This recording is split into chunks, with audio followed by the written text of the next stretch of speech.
성도 여러분 안녕하세요. 오늘도 주님의 평강이 여러분과 함께 하시길 빕니다. 그리고 은혜로운 하루 되시기를 바랍니다.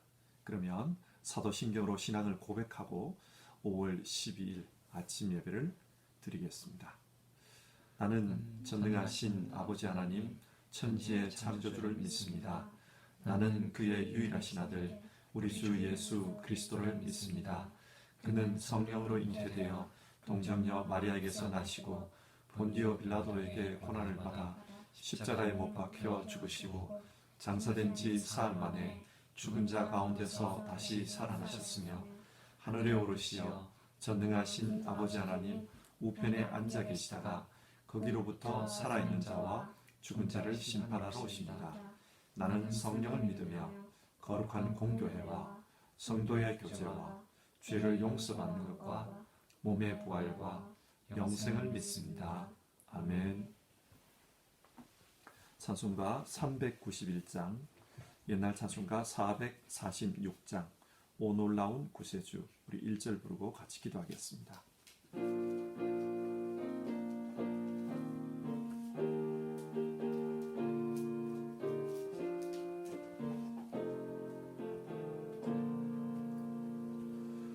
오 놀라운 구세주 예수 내 주 참 능력의 주시로다.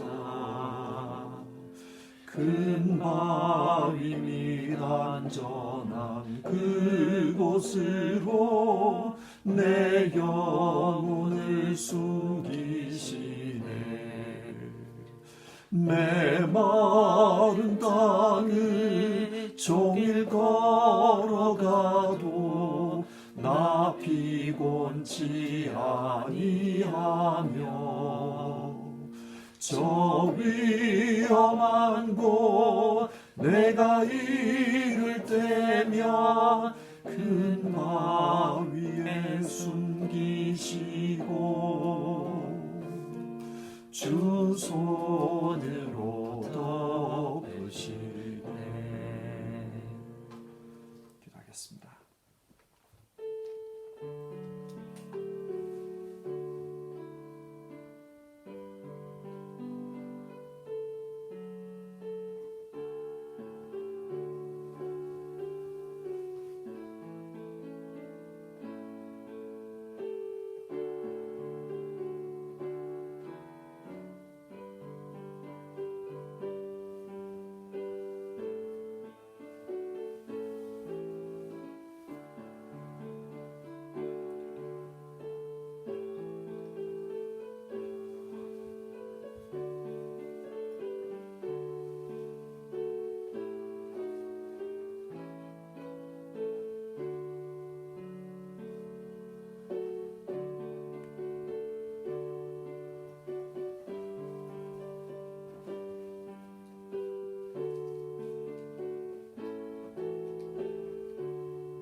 하나님, 오늘도 우리에게 예배할 수 있도록 우리의 마음을 하나님께로 이끌어 주시고 또 믿음으로 붙잡아 주셔서 감사를 드립니다. 하나님은 우리를 붙들어 주시는 분, 하나님께서 우리의 반석이 되시고 우리의 요새가 되신다는 것, 우리가 그것을 믿으며 오늘 하루를 시작합니다. 세상이 흉흉하고 여러 가지 어려움들이 많이 있지만 이 가운데서도 우리를 붙들어 주시는 그 하나님 신뢰하며 오늘 하루 살고자 합니다. 하나님, 우리 마음에 믿음을 더하여 주시고 그리고 오늘 하루의 삶을 통해 믿음 가운데 승리하는 우리 성도님들 다 되게 하여 주시옵소서. 예배하는 이 시간 주님께서 함께해 주시기를 간청을 드립니다. 귀하신 예수님의 이름으로 기도합니다. 아멘. 오늘 함께 읽으실 성경 말씀은 역대상 18장 1절부터 13절까지의 말씀입니다. 역대상 18장 1절에서 13절입니다. 한 절씩 교독해서 읽겠습니다.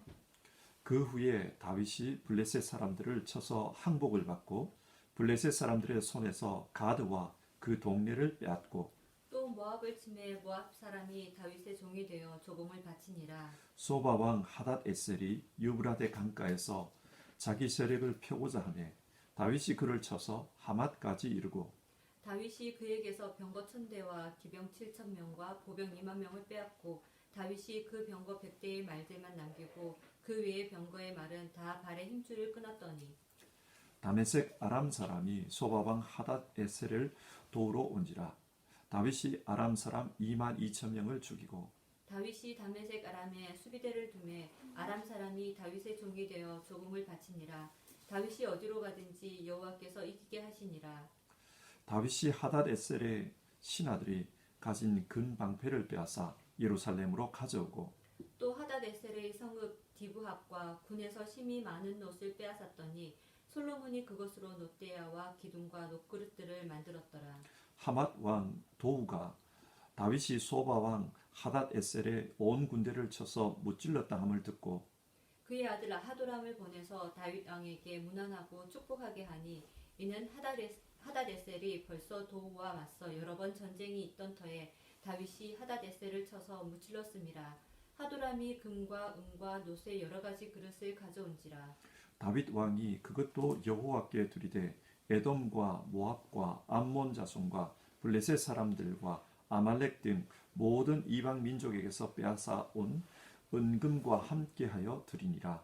수르야의 아들 아비새가 소금 골짜기에서 에돔 사람 18,000명을 쳐 죽인지라. 다윗이 에돔에 수비대를 두매 에돔 사람이 다 다윗의 종이 되니라. 다윗이 어디로 가든지 여호와께서 이기게 하셨더라. 아멘.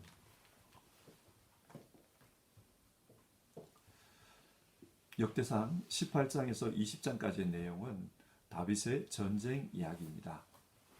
이 부분을 읽다 보면 그런 질문이 듭니다. 하나님의 말씀인 성경이 평화에 대한 이야기를 해야지 왜 전쟁 이야기를 하고 있는가? 왜 전쟁 이야기를 할까요?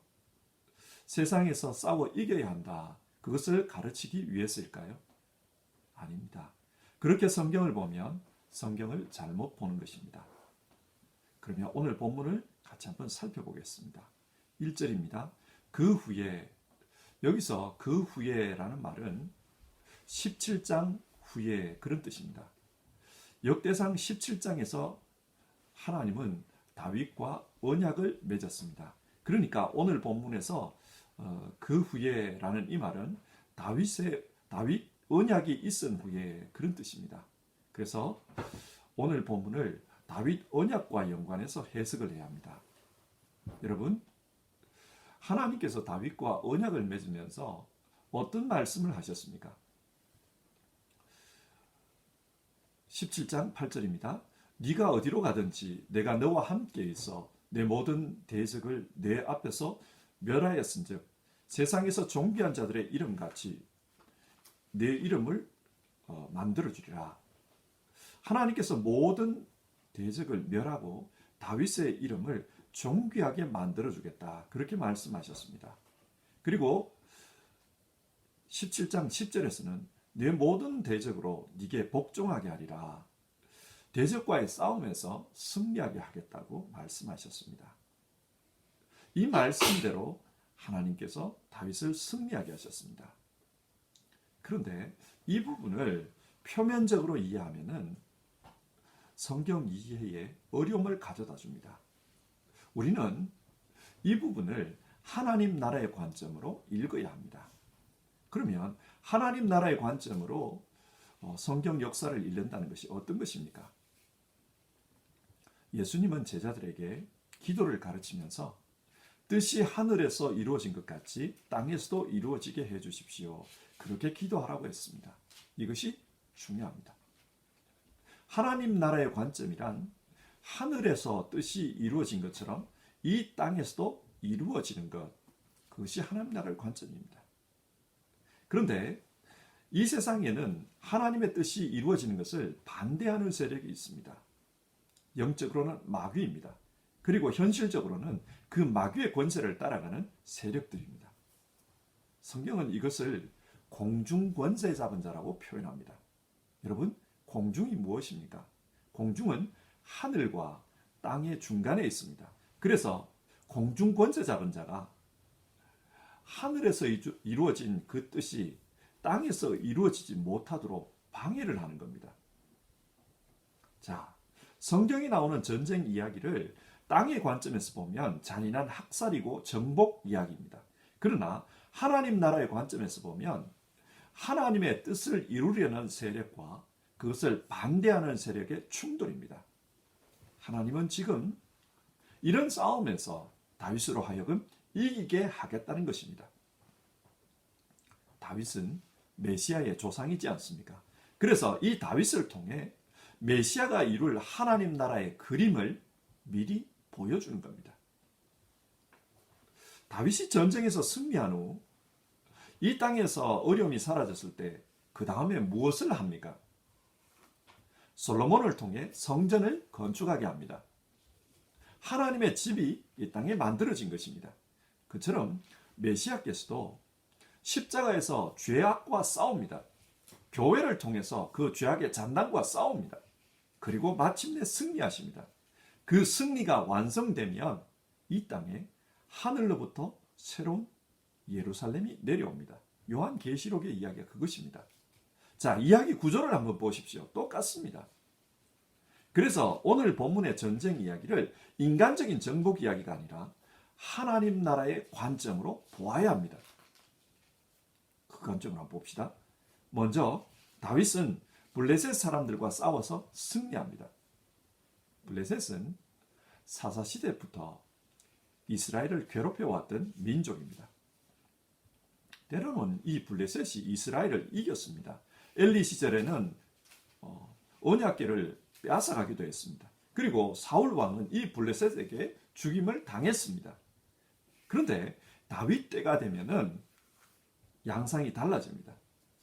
역대상 20장에 블레셋과의 최후의 전쟁이 나오는데 그 이후로 블레셋은 더 이상 이스라엘을 괴롭히지 못합니다. 다윗이 이 블레셋을 몰살한 겁니다. 지금까지의 블레셋과의 전쟁은 늘 블레셋이 쳐들어왔습니다만 이번부터는 다윗이 먼저 공격합니다. 그리고 마침내 항복을 받아내고 가드와 주변 마을들을 빼앗았다고 합니다. 자, 성경이 무엇을 말씀합니까? 여호수아서 11장을 보면 이스라엘 자손들은 가나안 땅을 정복하다가 블레셋을 만나자 전쟁을 멈추었다고 합니다. 그들이 너무 강했기 때문이에요. 그래서 여호수아서 11장을 보면 이스라엘 자손의 땅에는 아낙 사람들이 하나도 남지 아니하였고 가사와 가드, 아스돗 땅에만 남았더라. 이 아낙 자손들이 블레셋 성읍으로 도망을 간 겁니다. 아낙 자손은 고대에 살았던 거인 용사를 의미합니다. 자, 이들이 그곳으로 간 이후로 블레셋을 정복하지 못했습니다. 하나님의 말씀대로 살다 보면은 우리도 도저히 넘어설 수 없는 그런 산 같은 문제를 만날 때가 있습니다. 그래서 좌절하고 포기해버립니다. 이것이 바로 영적인 아낙 자손, 블레셋입니다. 그러면 그 문제가 순간적으로는 해결된 것처럼 보입니다. 하지만 결국에는 또다시 찾아옵니다. 여러분, 이스라엘을 위협했던 골리앗을 한번 보십시오. 그는 가드 출신이었습니다. 그리고 아낙 자손처럼 거대한 거인이었습니다. 그래서 또다시 위협하고 이스라엘 민족을 또다시 짓밟습니다. 하나님은 여호수아에게 이 가나안 땅을 정복하라고 했지만 사람들은 블레셋을 만나자 상황이 어렵다는 것을 깨달았어요. 그래서 포기해버렸습니다. 하나님 말씀에 불순종한 겁니다. 그 결과 이 블레셋이 때가 될 때마다 반복적으로 이스라엘을 쳐들어왔고 괴롭혔습니다. 우리에게도 이런 영적인 블레셋이, 영적인 아낙 자손이 있습니다. 죄입니다. 죄가 우리를 괴롭혀요.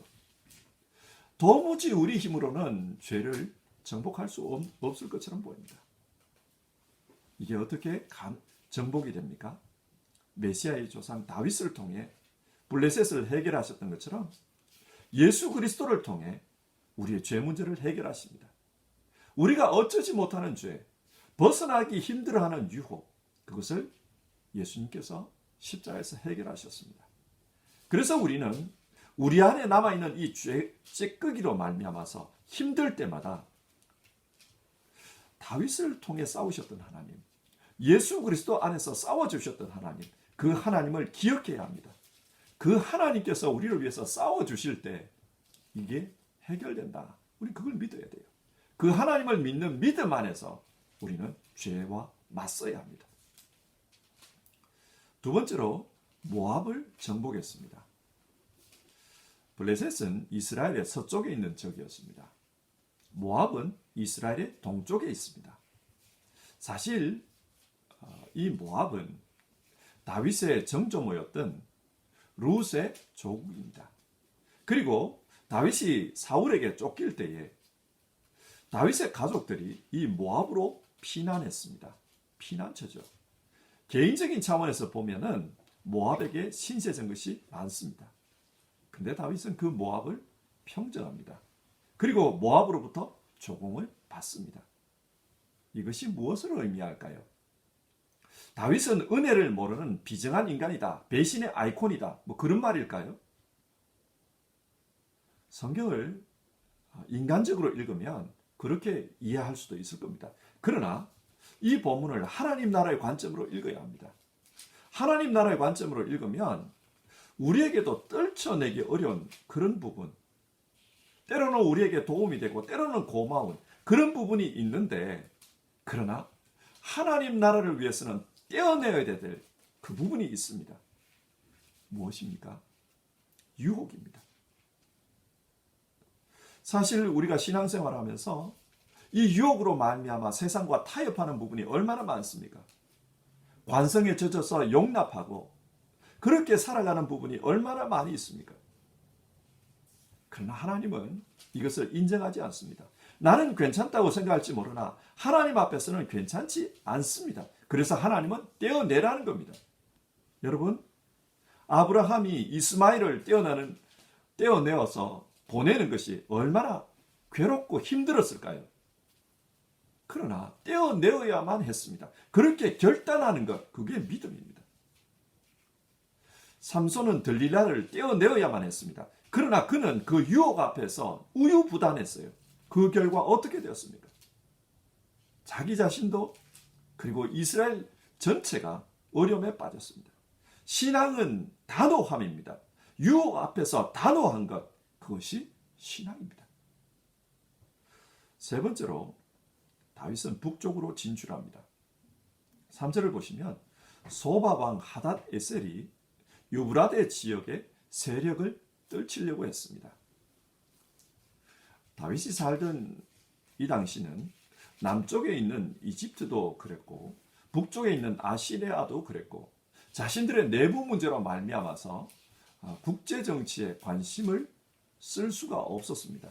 그래서 중동 지역에는 작은 나라들이 강대국 행세를 하면서 주변의 더 작은 나라들을 침공하고 정복하고 그랬습니다. 그 중에 하나가 소바였습니다. 이 소바는 지금의 레바논과 시리아 지역에 있던 고대 왕국입니다. 이 사람들이 영토를 더 북쪽으로 확장해서 유브라데 강까지 힘을 뻗쳤습니다. 다윗은 이런 소바를 공격합니다. 그리고 4절을 보면 병거 1000대와 기병 7000, 보병 2만을 물리쳤다고 합니다.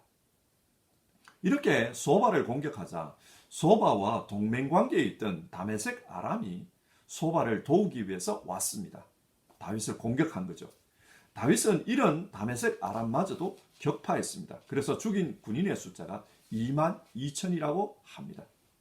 그리고 다메섹 아람의 그 본거지에 주둔군을 배치시켜서 아람으로부터 조공을 받았다. 그렇게 말씀하고 있습니다. 다윗은 이 전쟁 이후에 확실하게 이스라엘 북쪽에서 주도권을 장악했습니다. 그런데 다윗이 어떻게 이렇게 큰 승리를 거둘 수 있었을까? 군사력이 강했을까? 6절은 이렇게 말씀합니다. 다윗이 어디로 가든지 여호와께서 이기게 하시니라. 무슨 말입니까? 하나님은 다윗과 언약을 맺으면서 다윗이 어디로 가든지 다윗과 함께 있어 대적을 멸하겠다고 약속해 주셨습니다. 그러니까 그 약속의 말씀대로 전쟁에서 이겼다 그 말입니다. 여러분, 이 말씀이 우리에게 교훈하는 바가 무엇입니까? 하나님은 신실하신 분입니다. 자신이 말씀하신 대로 그렇게 행동하시는 분입니다. 민수기 23장 19절의 말씀입니다. 하나님은 사람이 아니시니 거짓말을 하지 않으시고 인생이 아니시니 후회가 없으시도다. 어찌 그 말씀하신 바를 행하지 아니하시며 하신 말씀을 실행하지 않으시랴. 신실하신 하나님은 말씀하신 대로 실행하십니다. 하나님께서는 아브라함에게 땅을 약속하셨습니다. 너에게 땅을 주겠다. 너와 너의 후손에게 땅을 주겠다. 그러면서 그 땅의 경계를 말씀하시는데요. 북으로는 유프라데스강, 남으로는 애굽강까지라고 했습니다. 그리고 오늘 그 약속을 이루십니다. 북으로 유프라데스까지 정복하도록 그렇게 하셨습니다. 이걸 통해 성경은 하나님은 신실하신 분이시다. 그것을 밝히고 있습니다. 우리 주님께서 이런 말씀을 하셨습니다. 나를 보내신 이의 뜻은 내게 주신 자 중에 내가 하나도 잃어버리지 아니하고 마지막 날에 다시 살리는 이것이니라. 하나님의 뜻은 예수님으로 하여금 하나님의 백성, 자기 백성을 하나도 잃어버리지 않고 구원하시는 것이다. 그렇게 말씀합니다. 신앙하다 보면은 우리 자신이 잃어버린 양 같다. 방향을 잃어버렸다. 그런 느낌이 들 때가 있습니다. 그래서 내가 지금 세상에서 방황하고 있는 것이 아닌가 그런 생각이 들 때가 있어요. 근데 우리 주님께서 약속하셨습니다. 이런 양 한 마리도 잃어버리지 않는 것. 하나님께서 주신 자기 백성 하나라도 잃어버리지 않는 것. 그래서 주님이 비유로 말씀하시죠. 99마리의 양을 두고라도 한 마리의 잃어버린 양을 찾으러 가겠다고. 그래서 주님은 예수님을 부인하고 떠났던 그 베드로를 찾아가셨고, 그래서 베드로가 구원을 받을 수 있었습니다. 우리 역시도 삶에 이런 어려움을 당할 때가 있어요. 신앙적으로 방황에 빠질 때가 있고 인생의 길을 잃어버릴 것 같은 그런 때를 만날 수 있습니다. 그때 우리는 신실하신 주님을 기억해야 합니다. 잃어버린 양 한 마리를 찾아서 찾아오시는 주님. 자신이 약속하신 것을 기억하시고 그 말씀을 이루기 위해서 오시는 그 주님. 그 주님을 우리는 기억해야 합니다. 주님은 우리를 절대 포기하지 않으십니다. 네 번째로 다윗은 남쪽에 있는 에돔을 공격합니다. 12절을 보면은 아비세 장군을 통해서 소금 골짜기, 즉 아라바 지역을 정복했다 그래요. 그래서 에돔군 18,000명을 죽였다고 합니다. 그리고 그곳에 수비대를 두고 에돔을 다스렸다. 자, 이렇게 승리할 수 있었던 이유에 대해서 다시 한번 말합니다. 13절, 다윗이 어디로 가든지 여호와께서 이기게 하셨더라. 이렇게 보면 지금 다윗은 이스라엘의 동, 서, 남, 북 사방의 적들을 물리쳤습니다. 성경은 이것을 통해서 하나님께서 하나님 나라를 만들어가고 계신다. 그것을 보여줍니다. 때론 사람의 관점으로 볼 때 하나님의 나라가 굉장히 미약해 보일 때가 있어요. 예수님께서도 겨자씨 비유를 말씀하지 않았습니까? 때로는 하나님 나라가 너무 힘없어 보이고 미약해 보입니다. 그러나 그때도 우리가 실망하지 말아야 될 것은 하나님께서 만들어 가신다는 사실입니다. 하나님의 나라는 하나님께서 자기 말씀하신 대로 만들어 가시기 때문에 결국에는 상대해집니다. 신앙생활하면서 힘이 빠지고 좌절이 될 때가 있어요. 그러나 그때 우리가 기억해야 할 것은 하나님의 나라는 하나님께서 만들어 가신다. 그 사실입니다. 보십시오. 오늘 본문에서 이 전쟁을 통해 성전 건축에 필요한 물자를 비축해 가는 것을 기록하고 있습니다. 8절을 보면 소바에서 많은 양의 놋을 빼앗아 와서 그것을 비추겠다. 그래서 이 놋이 솔로몬 때에 성전의 놋대야와 기둥 그리고 놋그릇을 만드는 데 사용됐다. 그렇게 말하고 있습니다.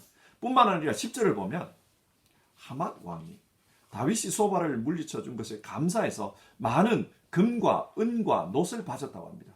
근데 다윗은 이것들을 자기 개인을 위해서 쓰지 않고 하나님께 드렸습니다. 성전 건축에 필요한 준비물로 비추겠다는 뜻입니다. 뿐만 아니라 에돔과 모압, 암몬, 블레셋, 아말렉 등 여러 민족에게서 빼앗아 온 것도 하나님 성전 건축을 위해서 준비했다. 그렇게 말하고 있어요. 무엇을 말합니까? 하나님은 지금 다윗을 통해서 준비하고 계신 겁니다. 다윗의 역사를 통해서 하나님께서 준비하고 계신 겁니다. 하나님의 나라는 하나님께서 계획하시고 또 하나님께서 역사하셔서 이렇게 만들어 가십니다. 스스로 준비하시고 스스로 만들어 가십니다. 때론 우리의 힘이 너무 미약해 보일 때가 있어요. 때론 이 세상에서 보면 교회가 너무 미약해요. 너무 힘없어 보입니다. 신앙하는 게 뭐 별순가 싶을 때도 많아요. 그러나 여러분, 하나님의 나라는 하나님께서 완성해 가십니다. 우리는 이걸 보아야 합니다. 십자가만 쳐다보면요, 주님이 나약해 보여요. 죽임을 당했잖아요. 나약해 보입니다. 그러나 그 십자가 뒤에 하나님께서 계획이 있었습니다. 이 십자가를 통해서 하나님께서 계획하신 바가 있었고, 그래서 이 십자가를 통해서 하나님의 뜻이 이루어집니다. 무슨 말합니까? 하나님의 나라는 하나님께서 계획하시고 하나님의 방식으로 하나님이 만들어 가시고 마침내는 완성하신다는 뜻입니다. 그러므로 우리는 미약해 보여도 하나님이 일하신다는 것을 믿고 신앙해야 합니다. 자, 오늘 말씀을 정리해 봅시다. 오늘 본문은 다윗의 전쟁 이야기입니다. 그러나 우리는 이 본문을 하나님 나라의 이야기로 읽어야 합니다. 하나님께서 하나님 나라를 만들어 가십니다. 하나님 나라를 만들어 가시는 이 하나님은 어떤 분입니까? 신실하신 분입니다. 약속하신 것을 반드시 이루십니다. 그 약속을 통해서 하나님의 뜻이 이루어지도록 스스로 준비하시고 또 스스로 완성해 가십니다. 그러므로 우리는 이 신실하신 하나님을 믿고 좌절하지 않아야 합니다. 믿음의 경주를 할 때 좌절하지 않아야 됩니다. 어쩌면 믿음으로 산다는 것은 영적인 싸움입니다. 이런 영적인 싸움 가운데 죄와 싸워야 하고 유혹과 싸워야 합니다. 불안과 싸워야 하고 염려와 싸워야 합니다. 근데 이 싸움을 하면서 우리는 항상 기억해야 합니다. 오늘 본문 6절과 13절에서 말한 것처럼 다윗이 어디로 가든지 여호와께서 이기게 하셨더라. 하나님은 자신이 말씀하신 대로 신실하게 이루어 주십니다. 이 신실하신 하나님께서 계획하시고 준비하시고 실행하시고 완성해 가신다. 우리는 믿음의 삶을 살면서 이 신실하신 하나님을 기억해야 합니다. 자, 오늘 말씀을 생각하면서요, 함께 찬송하고 기도하겠습니다. 393장입니다. 옛날 찬송가로는 447장입니다. 오 신실하신 주, 우리 1절 부르고요, 같이 기도하겠습니다.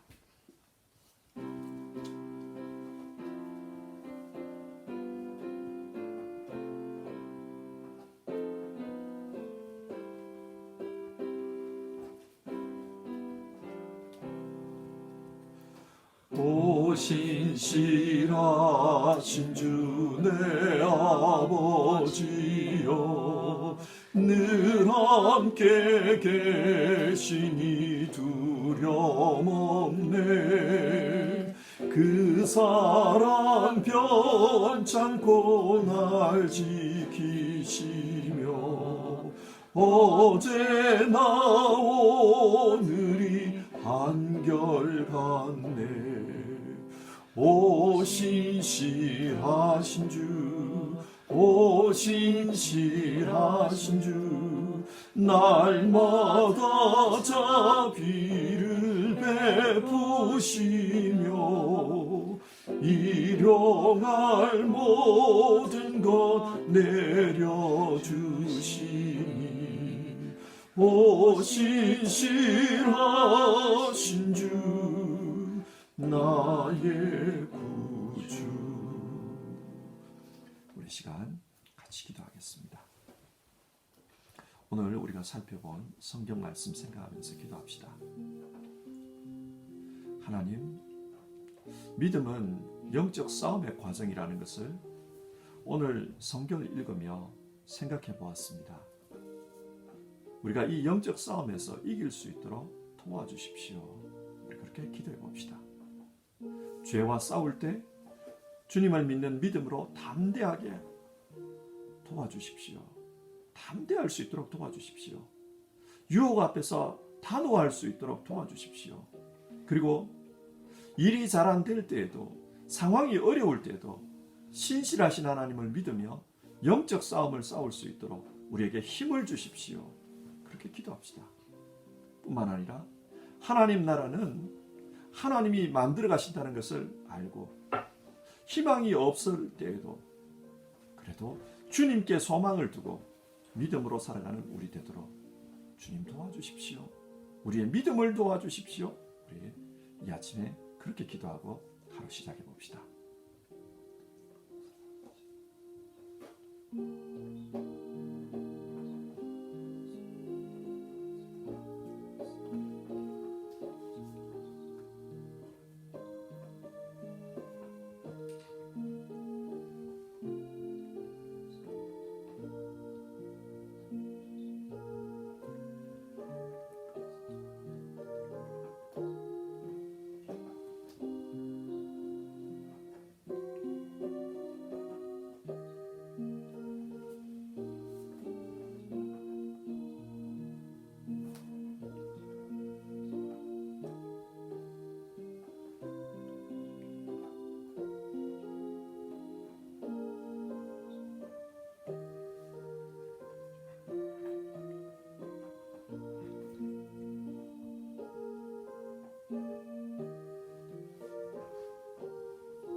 하나님, 오늘 우리가 다윗의 전쟁 이야기를 읽었습니다. 이 이야기를 인간의 싸움 이야기, 인간의 승리 이야기로 읽지 않게 하시고 하나님 나라의 관점으로 이 말씀을 이해할 수 있도록 도와주시옵소서. 하나님, 죄는 하나님의 뜻이 이루어지지 못하도록 늘 찾아옵니다. 때로는 블레셋의 모양으로, 때로는 모압의 모양으로, 때로는 소바의 모양으로, 때로는 에돔의 모양으로 모양을 바꾸면서 찾아와서 우리를 무너뜨리고 또 우리를 유혹에 빠지게 하고, 그래서 하나님의 뜻이 이루어지지 못하도록 그렇게 역사를 합니다. 하나님, 이런 영적 싸움을 싸워야 된다는 것을 기억하고 우리가 믿음 생활할 수 있게 도와주시옵소서. 이 영적 싸움에서 겁을 먹거나 불안해하거나 염려하거나 유혹에 빠지지 않도록 주님 도와주시옵소서. 왜냐하면 이 싸움 가운데는 신실하신 하나님이 우리와 함께하기 때문입니다. 신실하신 하나님께서 말씀하신 대로 우리를 구원해 주실 것이고, 또 신실하신 하나님께서 계획하신 대로 뜻을 이루어 주실 것을 우리가 믿으면서 그렇게 살게 해 주옵소서. 하나님 아버지, 우리 성도님들 담대할 수 있게 도와주시옵소서. 죄와 싸울 때 하나님 단호할 수 있게 도와주시옵소서. 하나님, 지금 좀 힘들다고 그것을 용납하지 않게 하시고, 또 유혹이라고 주여 달콤하다고 그것을 용납하지 않게 하옵소서. 결단하며 단호함으로 싸울 수 있게 도와주시옵소서. 주님, 그리고 희망이 없어 보일 때지라도 정말 하나님 의지하면서 믿음의 길을 달려가는 우리 성도님들 다 될 수 있도록 도와주시옵소서. 우리 모두 주 예수님, 우리 메시아께서 모든 것을 이기게 도와주신다는 것을 믿으며 주님과 오늘도 동행하는 삶을 살게 하옵소서. 주님과 동행하는 가운데 오늘의 삶을 승리할 수 있도록, 영적인 삶에서 승리할 수 있도록 주님 도와주시옵소서. 우리 성도님들 하루의 삶을 주님께 의탁하며 또 우리의 인생 전체를 주님께 의탁하며 시작합니다. 신실하신 하나님을 믿는 가운데서 살아갈 때 주님이여 우리를 통해 역사하시고 우리를 통해 하나님의 뜻이 이루어지게 하옵소서. 귀하신 예수님의 이름으로 기도드립니다. 아멘. 하늘에 계신 우리 아버지, 아버지의 이름을 거룩하게 하시며 아버지의 나라가 오게 하시며 아버지의 뜻이 하늘에서와 같이 땅에서도 이루어지게 하소서. 오늘 우리에게 일용할 양식을 주시고 우리가 우리에게 잘못한 사람을 용서하여 준 것 같이 우리 죄를 용서하여 주시고 우리를 시험에 빠지지 않게 하시고 악에서 구하소서. 나라와 권능과 영광이 영원히 아버지의 것입니다. 아멘.